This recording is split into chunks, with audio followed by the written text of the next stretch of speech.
नमस्कार दोस्तों। आज की कहानी के लेखक है मुंशी प्रेमचंद। कहानी का नाम है दो बैलों की कथा। इस कहानी से आपके चरित्र का विकास होगा, तो चलिए कहानी को शुरू करते हैं। जानवरों में गधा सबसे ज्यादा बुद्धिहीन समझा जाता है। हम जब किसी आदमी को पहले दर्जे का बेवकूफ कहना चाहते हैं, तो उसे गधा कहते हैं। गधा सचमुच बेवकूफ है, या उसके सीधेपन, उसकी निरापद सहिष्णुता ने उसे यह पदवी दे दी है, इसका निश्चय नहीं किया जा सकता। गाय सींग मारती है। ब्याई हुई गाय तो अनायास ही सिंहनी का रूप धारण कर लेती है। कुत्ता भी बहुत गरीब जानवर है, लेकिन कभी कभी उसे भी क्रोध आ ही जाता है। किंतु गधे को कभी क्रोध करते नहीं सुना, न देखा। जितना चाहो गरीब को मारो, चाहे जैसी खराब सड़ी हुई घास सामने डाल दो, उसके चेहरे पर कभी असंतोष की छाया भी नहीं दिखाई देगी। वैशाख में चाहे एकाध बार कुलेल कर लेता हो, पर हमने तो उसे कभी खुश होते नहीं देखा। उसके चेहरे पर एक विषाद स्थायी रूप से छाया रहता है। सुख दुख हानिलाभ किसी भी दशा में उसे बदलते नहीं देखा। ऋषियों मुनियों के जितने गुण हैं, वे सभी उसमें पराकाष्ठा को पहुंच गए हैं, पर आदमी उसे बेवकूफ कहता है। सद्गुणों का इतना अनादर कहीं नहीं देखा। कदाचित सीधापन संसार के लिए उपयुक्त नहीं है। देखिए न, भारतवासियों की अफ्रीका में क्या दुर्दशा हो रही है। क्यों अमेरिका में उन्हें घुसने नहीं दिया जाता। बेचारे शराब नहीं पीते, 4 पैसे कुसमे के लिए बचाकर रखते हैं। जी तोड़कर काम करते हैं, किसी से लड़ाई गड़ा नहीं करते। 4 बातें सुनकर धमका जाते हैं, फिर भी बदनाम है। कहा जाता है वे जीवन के आदर्श को नीचा करते हैं। अगर वे ईंट का जवाब पत्थर से देना सीख जाते तो शायद सभ्य कहलाने लगते। जापान की मिसाल सामने है। एक ही विजय ने उसे संसार की सभ्य जातियों में गण्य बना दिया। लेकिन गधे का एक छोटा भाई और भी है, जो उससे कम ही गधा है, और वह है बैल। जिस अर्थ में हम गधे का प्रयोग करते हैं, कुछ उसी से मिलते जुलते अर्थ में बछिया के ताऊ का भी प्रयोग करते हैं। कुछ लोग बैल को शायद बेवकूफी में सर्वश्रेष्ठ कहेंगे, मगर हमारा विचार ऐसा नहीं है। बैल कभी कभी मारता भी है, कभी कभी अड़ियल बैल भी देखने में आता है, और भी कई रीतियों से अपना असंतोष प्रकट कर देता है। अतएव उसका स्थान गधे से नीचा है। झूरी काछी के दोनों बैलों के नाम थे हीरा और मोती। दोनों पछाई जाति के थे, देखने में सुंदर, काम में चौकस, डील में ऊंचे। बहुत दिनों साथ रहते रहते दोनों में भाईचारा हो गया था। दोनों आमने सामने या आसपास बैठे हुए एक दूसरे से मूक भाषा में विचार विनिमय किया करते थे। एक दूसरे के मन की बात को कैसे समझा जाता है, हम कह नहीं सकते। अवश्य ही उनमें कोई ऐसी गुप्त शक्ति थी, जिससे जीवों में श्रेष्ठता का दावा करने वाला मनुष्य वंचित है। दोनों एक दूसरे को चाटकर सूंघकर अपना प्रेम प्रकट करते। कभी कभी दोनों सींग भी मिला लिया करते थे, विग्रह के नाते से नहीं, केवल विनोद के भाव से, आत्मीयता के भाव से, जैसे दोनों में घनिष्ठता होते ही धौल धप्पा होने लगता है। इसके बिना दोस्ती कुछ फुसफुसी, कुछ हल्की सी रहती है, जिस पर ज्यादा विश्वास नहीं किया जा सकता। जिस वक्त ये दोनों बैल हल या गाड़ी में जोत दिए जाते और गर्दन हिला हिलाकर चलते, उस वक्त हर एक की यही चेष्टा होती थी कि ज्यादा से ज्यादा बोझ मेरी ही गर्दन पर रहे। दिन भर के बाद दोपहर या संध्या को दोनों खुलते, तो एक दूसरे को चाट चूट कर अपनी थकान मिटा लिया करते। नांद में खली भूसा पड़ जाने के बाद दोनों साथ उठते, साथ नांद में मुंह डालते और साथ ही बैठते थे। एक मुंह हटा लेता तो दूसरा भी हटा लेता था। संयोग की बात, झूरी ने एक बार गोई को ससुराल भेज दिया। बैलों को क्या मालूम वे क्यों भेजे जा रहे हैं। समझे, मालिक ने हमें बेच दिया। अपना यूं बेचा जाना उन्हें अच्छा लगा या बुरा, कौन जाने, पर झूरी के साले गया को घर तक गोई ले जाने में दांतों पसीना आ गया। पीछे से हाँकता तो दोनों दाएं बाएं भागते, पघिया पकड़कर आगे से खींचता तो दोनों पीछे की ओर जोर लगाते, मारता तो दोनों सींगे नीची करके हुकारते। अगर ईश्वर ने उन्हें वाणी दी होती, तो झूरी से पूछते, तुम हम गरीबों को क्यों निकाल रहे हो। हमने तो तुम्हारी सेवा करने में कोई कसर नहीं उठा रखी। अगर इतनी मेहनत से काम न चलता था तो और काम ले लेते। हमें तो तुम्हारी चाकरी में मर जाना कबूल था। हमने कभी दाने चारे की शिकायत नहीं की। तुमने जो कुछ खिलाया, वह सिर झुकाकर खा लिया, फिर तुमने हमें इस जालिम के हाथ क्यों बेच दिया। संध्या समय दोनों बैल अपने नए स्थान पर पहुंचे।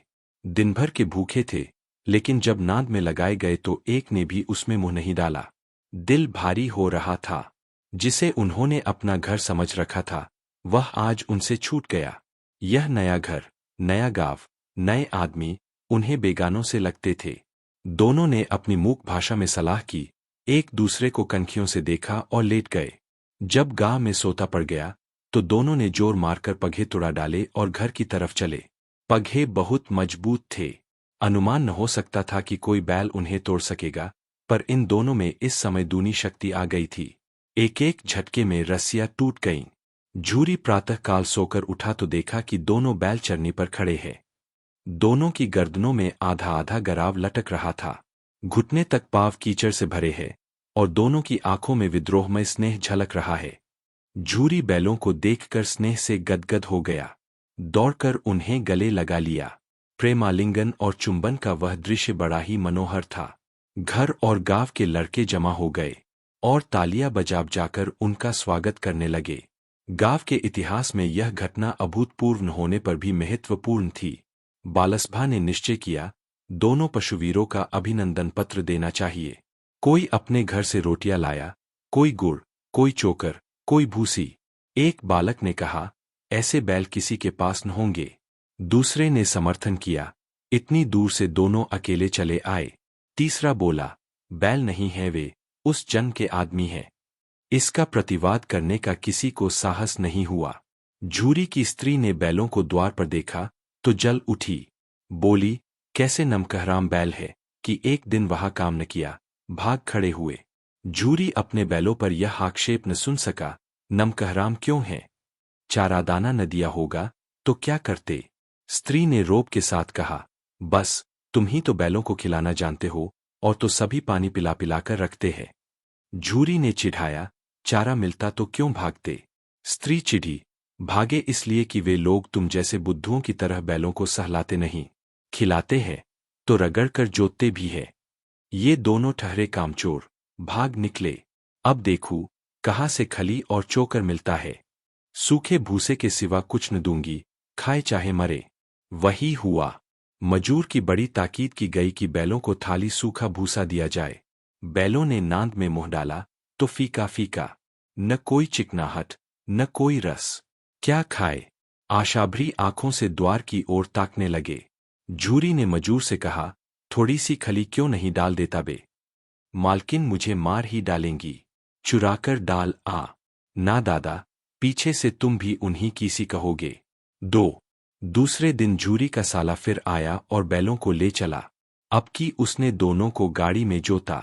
2-4 बार मोती ने गाड़ी को खाई में गिराना चाहा, पर हीरा ने संभाल लिया। वह ज्यादा सहनशील था। संध्यासमय घर पहुंचकर उसने दोनों को मोटी रस्सियों से बांधा और कल की शरारत का मजा चखाया। फिर वही सूखा भूसा डाल दिया। अपने दोनों बैलों को खली, चूनी सब कुछ दी। दोनों बैलों का ऐसा अपमान कभी न हुआ था। झूरी इन्हें फूल की छड़ी से भी न छूता था। उसकी टिटकार पर दोनों उड़ने लगते थे। यहां मार पड़ी। आहत सम्मान की व्यथा तो थी ही, उस पर मिला सूखा भूसा। नांद की तरफ आंखें तक न उठाईं। दूसरे दिन गया ने बैलों को हल में जोता, पर इन दोनों ने जैसे पाव न उठाने की कसम खा ली थी। वह मारते मारते थक गया, पर दोनों ने पाव न उठाया। एक बार जब उस निर्दयी ने हीरा की नाक पर खूब डंडे जमाए तो मोती का गुस्सा काबू से बाहर हो गया। हल लेकर भागा। हल, रस्सी, जुआ, जोत सब टूट टाट कर बराबर हो गया। गले में बड़ी बड़ी रस्सियां न होती तो दोनों पकड़ाई में न आते। हीरा ने मूक भाषा में कहा, भागना व्यर्थ है। मोती ने उत्तर दिया, तुम्हारी तो इसने जान ही ले ली थी, अब की बड़ी मार पड़ेगी। पड़ने दो, बैल का जन्म लिया है तो मार से कहाँ तक बचेंगे। गया 2 आदमियों के साथ दौड़ा आ रहा है। दोनों के हाथों में लाठियां है। मोती बोला, कहो तो दिखा दूं कुछ मजा में भी। लाठी लेकर आ रहा है। हीरा ने समझाया, नहीं भाई, खड़े हो जाओ। मुझे मारेगा तो मैं भी 1-2 को गिरा दूंगा। नहीं, हमारी जाति का यह धर्म नहीं है। मोती दिल में ऐंठ कर रह गया। गया आ पहुंचा और दोनों को पकड़कर ले चला। कुशल हुई कि उसने इस वक्त मारपीट न की, नहीं तो मोती भी पलट पड़ता। उसके तेवर देखकर गया और उसके सहायक समझ गए कि इस वक्त टाल जाना ही मसलहत है। आज दोनों के सामने फिर वही सूखा भूसा लाया गया। दोनों चुपचाप खड़े रहे। घर में लोग भोजन करने लगे। उस वक्त छोटी सी लड़की 2 रोटियां लिए निकली और दोनों के मुंह में देकर चली गई। उस एक रोटी से इनकी भूख तो क्या शांत होती, पर दोनों के हृदय को मानो भोजन मिल गया।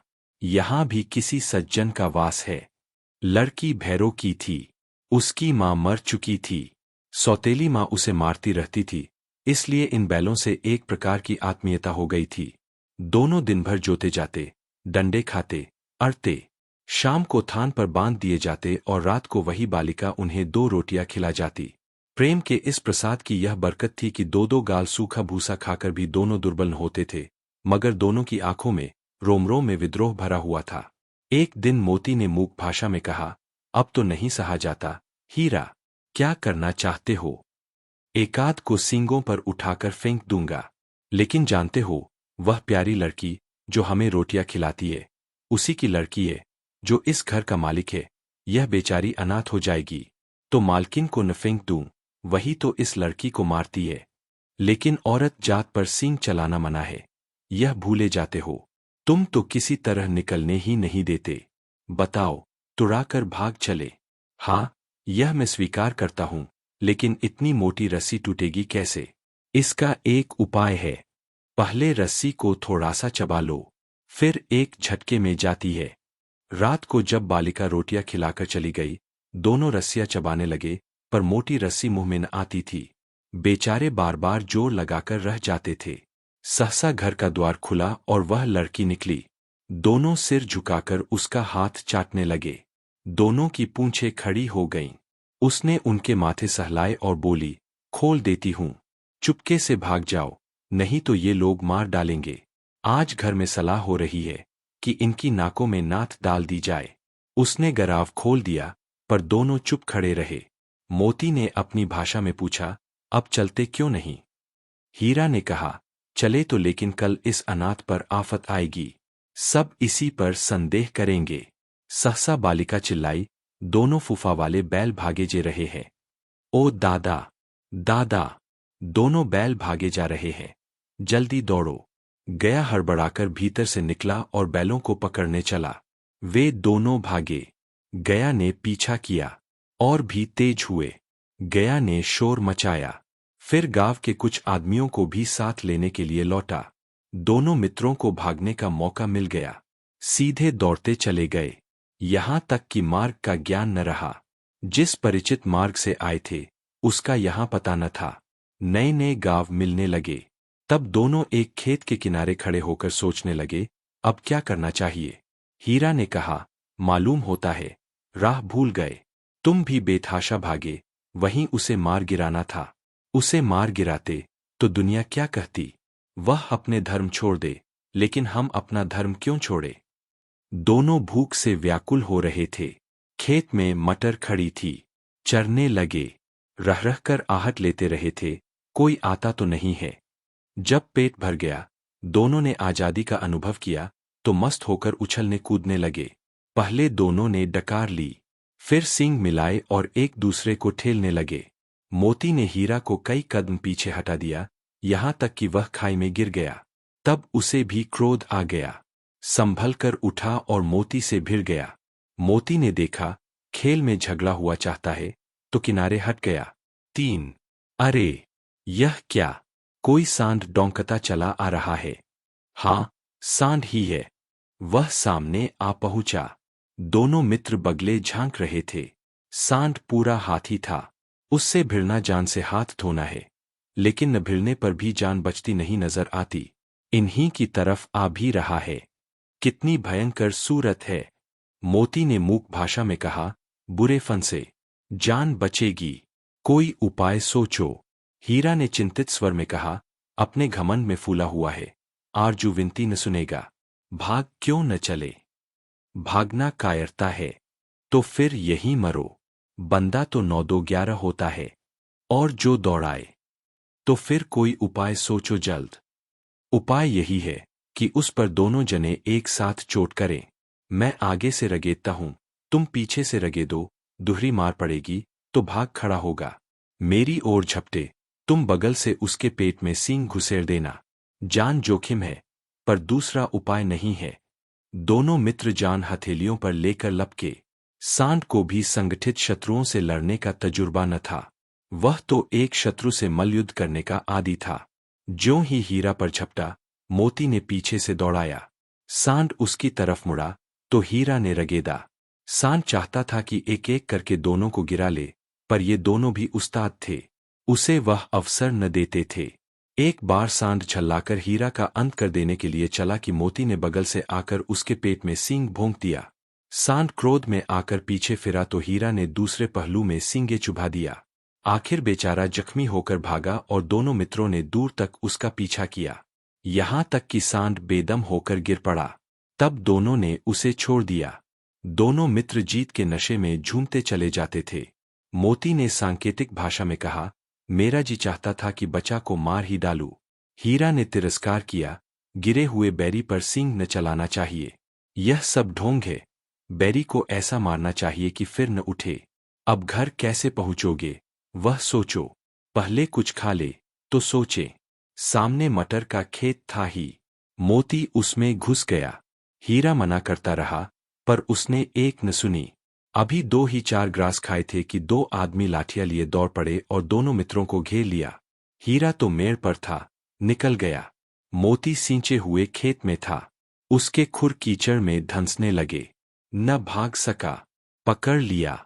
हीरा ने देखा, संगी संकट में है तो लौट पड़ा। फंसेंगे तो दोनों फंसेंगे। रखवालों ने उसे भी पकड़ लिया। प्रातःकाल दोनों मित्र कांजी हाउस में बंद कर दिए गए। 4 दोनों मित्रों को जीवन में पहली बार ऐसा साबिका पड़ा था कि सारा दिन बीत गया और खाने को एक तिनका भी न मिला। समझ ही में न आता था, यह कैसा स्वामी है। इससे तो गया फिर भी अच्छा था। यहाँ कई भैंसें थीं, कई बकरियां, कई घोड़े, कई गधे, पर किसी के सामने चारा न था।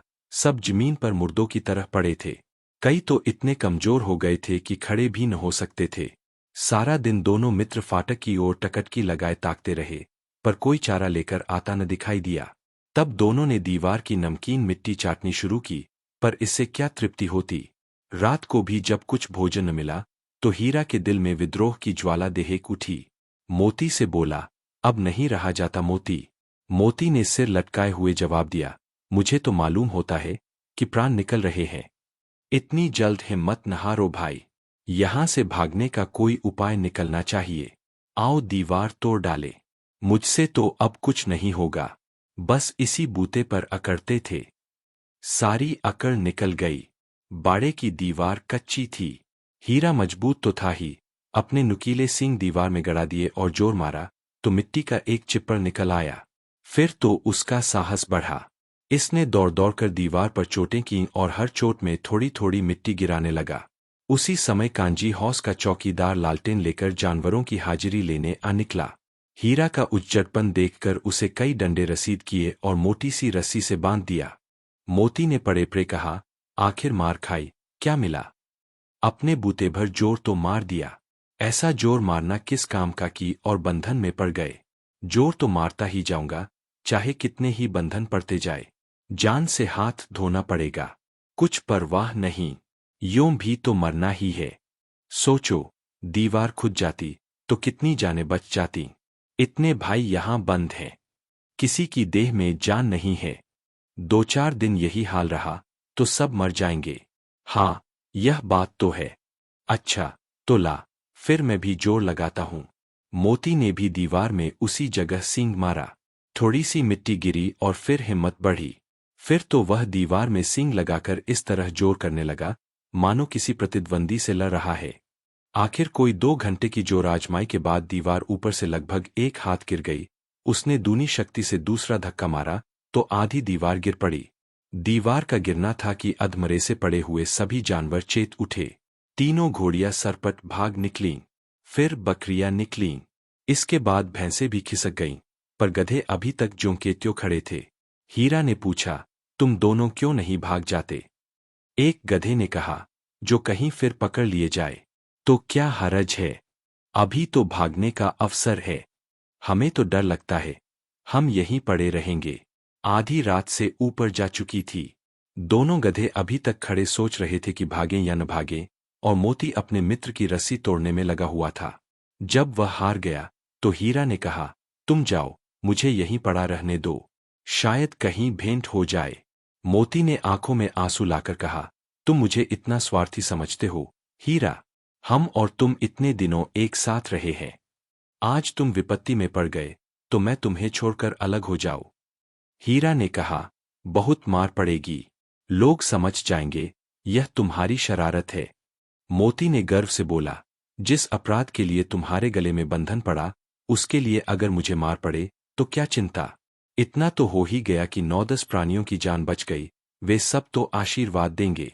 यह कहते हुए मोती ने दोनों गधों को सींगों से मार मार कर बाड़े के बाहर निकाला और तब अपने बंधु के पास आकर सो रहा। भोर होते ही मुंशी और चौकीदार तथा अन्य कर्मचारियों में कैसी खलबली मची, इसके लिखने की जरूरत नहीं।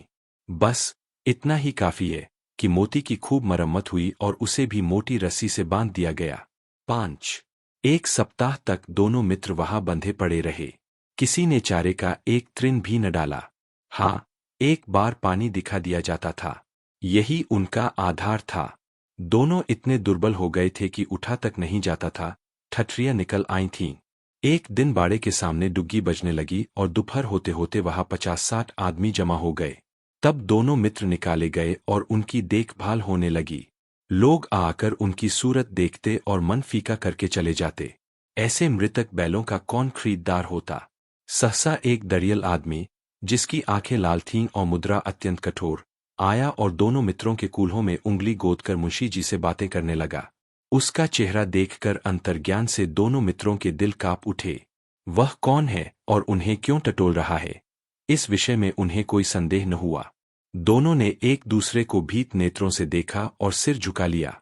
हीरा ने कहा, गया के घर से नाहक भागे, अब तो जान न बचेगी। मोती ने अश्रद्धा के भाव से उत्तर दिया, कहते हैं भगवान सबके ऊपर दया करते हैं, उन्हें हमारे ऊपर दया क्यों नहीं आती? भगवान के लिए हमारा जीना मरना दोनों बराबर है। चलो, अच्छा ही है, कुछ दिन उसके पास तो रहेंगे। एक बार भगवान ने उस लड़की के रूप में हमें बचाया था, क्या अब न बचाएंगे? यह आदमी छुरी चलाएगा, देख लेना। तो क्या चिंता है? मांस, खाल, सींग, हड्डी सब किसी के काम आ जाएंगे।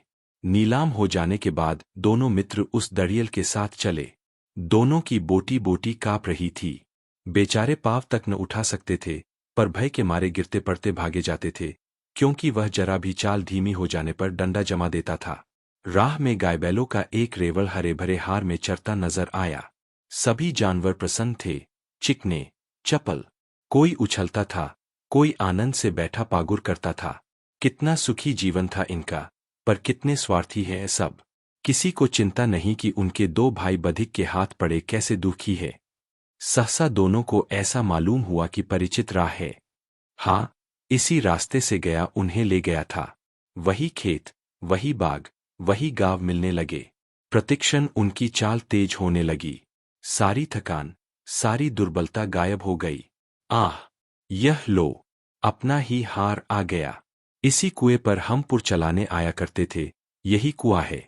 मोती ने कहा, हमारा घर नगीच आ गया है। हीरा बोला, भगवान की दया है, मैं तो अब घर भागता हूं, यह जाने देगा, इसे मैं मार गिराता हूं। नहीं नहीं, दौड़कर थान पर चलो, वहां से आगे हम न जाएंगे। दोनों उन्मत्त होकर बछड़ों की भांति कुलेले करते हुए घर की ओर दौड़े। वह हमारा थान है। दोनों दौड़कर अपने थान पर आए और खड़े हो गए। दड़ियल भी पीछे पीछे दौड़ा चला आता था। झूरी द्वार पर बैठा धूप खा रहा था। बैलों को देखते ही दौड़ा और उन्हें बारी बारी से गले लगाने लगा। मित्रों की आंखों से आनंद के आंसू बहने लगे। एक झूरी का हाथ चाट रहा था। दड़ियल ने जाकर बैलों की रस्सियां पकड़ लीं। झूरी ने कहा, मेरे बैल हैं। तुम्हारे बैल कैसे हैं? मैं मवेशी खाने से नीलाम लिए आता हूं। मैं तो समझा हूं चुराए लिए आते हो। चुपके से चले जाओ। मेरे बैल हैं, मैं बेचूंगा तो बिकेंगे। किसी को मेरे बैल नीलाम करने का क्या अख्तियार है? जाकर थाने में रपट कर दूंगा। मेरे बैल हैं, इसका सबूत यह है कि मेरे द्वार पर खड़े हैं। दड़ियल झल्लाकर बैलों को जबरदस्ती पकड़ ले जाने के लिए बढ़ा। उसी वक्त मोती ने सींग चलाया। दड़ियल पीछे हटा। मोती ने पीछा किया। दरियल भागा। मोती पीछे दौड़ा। गांव के बाहर निकल जाने पर वह रुका, पर खड़ा दरियल का रास्ता देख रहा था। दरियल दूर खड़ा धमकियां दे रहा था, गालियां निकाल रहा था, पत्थर फेंक रहा था, और मोती विजयी शूर की भांति उसका रास्ता रोके खड़ा था। गांव के लोग यह तमाशा देखते थे और हंसते थे। जब दरियल हार कर चला गया, तो मोती अकड़ता हुआ लौटा। हीरा ने कहा, मैं तो डर गया था कि कहीं तुम गुस्से में आकर मान बैठो। अगर वह मुझे पकड़ता, तो मैं बेमारे न छोड़ता। अब न आएगा, आएगा तो दूर से ही खबर लूंगा। देखूं कैसे ले जाता है। जो गोली मरवा दे। मर जाऊंगा, पर उसके काम न आऊंगा। हमारी जान को कोई जान ही नहीं समझता, इसलिए कि हम इतने सीधे हैं। जरा देर में नांदों में खली, भूसा, चोकर और दाना भर दिया गया और दोनों मित्र खाने लगे। झूरी खड़ा दोनों को सहला रहा था और 20 लड़के तमाशा देख रहे थे। सारे गांव में उछाह सा मालूम होता था। उसी समय मालकिन ने आकर दोनों के माथे चूम लिए। तो दोस्तों, कैसे लगी यह कहानी? अगर अच्छी लगी तो वीडियो को लाइक करें, शेयर करें, कमेंट करें। धन्यवाद।